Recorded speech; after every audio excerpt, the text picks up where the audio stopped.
Hello everyone, how are you doing? This is MD Tech here with another quick tutorial. In today's tutorial, I'm going to show you guys how to clear your cache on your Windows 11 computer. So this should be a pretty straightforward process, guys, and without further ado, let's go ahead and jump right into it. So all you have to do is open up the search icon, the little magnifying glass, type in disk cleanup. Best match should come back with disk cleanup. Go ahead and open that up.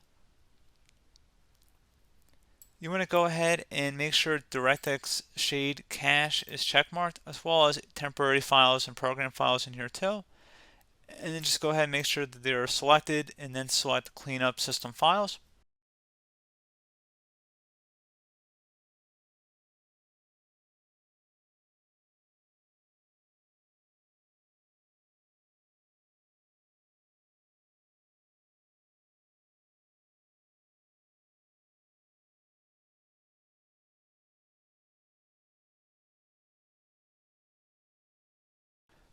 And you're going to go ahead and select OK. Select delete files.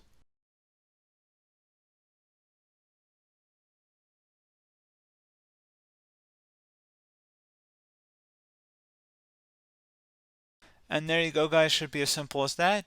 And then you should go ahead as well and go back to the search icon, type in CMD.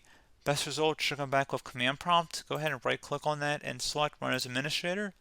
If you receive a user account control prompt, go ahead and select yes. And you want to go type in ipconfig space /flush DNS. Flush DNS should all be one word attached to that / out front. Hit enter on your keyboard. Should come back with successfully flushed the DNS resolver cache. Now that you've done that, you should be able to close out of here, restart your computer, and that should be about it. So as always, thank you guys for watching this brief tutorial. I do hope I was able to help you out, and I do look forward to catching you all in the next tutorial. Goodbye.